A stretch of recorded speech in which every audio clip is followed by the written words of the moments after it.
stagnant drum parts get boring real fast. You could have the coolest beat in the world and it would seem boring without dynamics. Let's start by editing the velocity of the hi-hats. The nice thing about this editor is that the controller window only shows the velocity of the note or drum sound that you've selected. Change every other note so that the velocity is cut in half. Generally, the most important beats for accents are the whole note divisions, then half notes, then quarter notes, and so on. Consider this when applying accents. For every third one, I'm going to drop it by about 25%.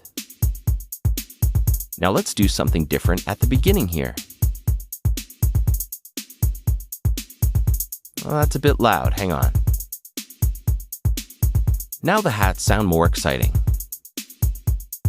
The kick drum might need some velocity shaping. For this note here, let's make it very light.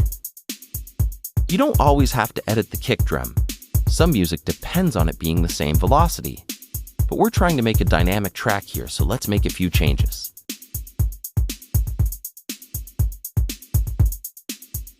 Last but not least, let's hype up the snare. Let's add more snare hits and shape the velocity.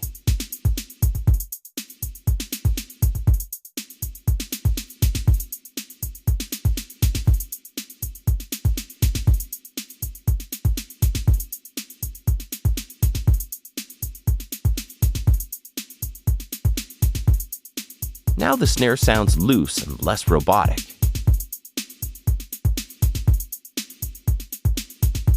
Now that's how you effectively shape a beat using the drum editor. You can change the names of the sounds here if you like, but I recommend keeping them the same. The drum editor has all the same basic functionality as the other editors with one big difference. It can handle drum maps. Drum maps can be very simple, like in this case here. Let's go back to the project page and talk about drum maps. Go to the inspector and choose Drum Map Setup from this pull-down menu here. The reason that this exists is that not all manufacturers use the same note positioning for a drum kit. Or you could be using a sampler in which you've done your own key mapping. This is the spot where you can create your own map and name the notes to your liking. This window contains the same information that you'll find in the drum editor, so let's go back in there. Choose Drum Map Setup from the pull-down menu on the bottom left, just above the gray triangle. If you can't find it, just hover over this area until you see the black triangle. Click it and then choose Drum Map Setup. It's the same window as before. Move ahead to the next video to see how to set up a drum map.